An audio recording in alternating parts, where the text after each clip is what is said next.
E você falava a respeito de um assunto que eu queria que você destrinchasse um pouquinho mais para a gente aqui, a respeito de toda aquela confusão entre Estados Unidos, China e toda a questão da Huawei e também a implantação do 5G. Você já falava um pouquinho sobre isso para mim em outras colunas, mas agora, com uma decisão aí entre Estados Unidos e China, como é que fica o futuro da Huawei, o futuro do 5G, até para o planeta, né? Pétria, eu não sei. Agora, não sou só eu que não sei, ninguém sabe. O que aconteceu entre sábado e domingo em Osaka, no Japão, durante a reunião do G20, foi talvez uma das circunstâncias mais surreais da diplomacia internacional recente que você possa imaginar. Houve uma reunião bilateral entre o presidente americano Donald Trump e o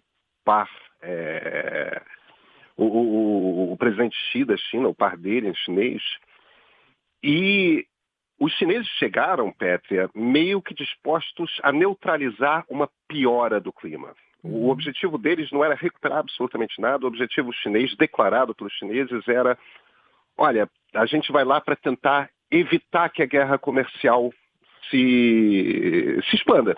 E que a gente, pelo menos, vamos tentar congelar o nível de taxas como está, o nível de bloqueio de empresas chinesas / americanas como está e tudo mais. Sentam-se perante a delegação americana, e o presidente Trump imediatamente se vira e demonstra disposição para suspender a suspensão da Huawei. O que pegou os chineses completamente de surpresa. Eles não esperavam que o Trump fosse simplesmente oferecer essa suspensão. Não bastasse isso, o Trump imediatamente tornou isso público. Ele saiu da reunião, os repórteres estavam lá porque a gente chama de quebra-queixo, né, que são aquelas situações em que o chefe de Estado fica cheio de microfones ao redor dele, e a primeira coisa que o Trump falou foi que o plano dele era liberar de novo a compra e venda em relação à Huawei. No dia seguinte, o principal assessor econômico dele na Casa Branca deu uma entrevista para a rede americana, a CBS, explicando o que o Trump queria dizer, ou seja, trazendo detalhes de que era essa decisão. Não ia ser uma liberação completa da Huawei. Mas tudo aquilo que faz parte natural do comércio internacional de commodities digitais, ou seja, chips, softwares, aquilo que todo mundo fabrica, então isso estaria de volta liberado para que empresas americanas pudessem fazer acordos comerciais com a Huawei. E nesse sentido, Pat, em essência, quer dizer que voltaria para aquele estágio anterior que a gente estava no início desse ano, no início de 2019. A Huawei não pode vender telefones celulares para as grandes operadoras americanas para serem revendidas. A Huawei não pode vender equipamento de infraestrutura 5G para os americanos, mas o Google pode continuar tratando dos Android com a Huawei, fabricantes de chip podem continuar vendendo chips para a Huawei, essas relações mais de commodity estariam garantidas. Aparentemente, né, o presidente americano disse que está tudo resolvido. O problema é que não está. O problema é que não foi baixada uma portaria, não se assinou nenhum documento. Silêncio no rádio. Quer dizer, o presidente falou que ia mudar e nada mudou. Então a gente não sabe para onde as coisas estão indo. No entanto, o mundo meio que já começou a se mexer, sabe, Petra, ao redor disso. Mas e o que acontece agora? Porque a gente está num cenário agora de indecisão, é isso, Pedro? Porque, como eu falava aqui no começo, essa questão do 5G, por exemplo, a Huawei, sendo a principal empresa hoje da China, a gente pode falar isso, né? Eu lembro que você me falava que isso depende muito, a pesquisa em relação ao 5G, a implantação de 5G, depende muito de um cenário que seja um pouco mais sólido. O que a gente tem hoje nesse sentido? O que a gente tem do ponto de vista prático é o seguinte: nenhuma companhia produz equipamento de infraestrutura para rede de telefonia celular 5G com a qualidade e o apuro tecnológico da Huawei. Ela é a melhor do mundo. Aqui no Brasil, todas as operadoras estão trabalhando com maquinário Huawei para montar suas infraestruturas de 5G. No Reino Unido, embora o governo britânico esteja meio que em cima do muro, não quer confrontar os americanos, mas, por outro lado, tem suas próprias dúvidas técnicas a respeito de como que é melhor agir, as operadoras britânicas estão aproveitando que o governo está em cima do muro e estão todas com contratos assinados com a Huawei. A Huawei já está ajudando no desenho das redes de telefonia celular 5G no Reino Unido, e isso, Petra, também na Europa toda. O mundo decidiu ignorar as preocupações que os Estados Unidos manifestam ter com a segurança do Huawei.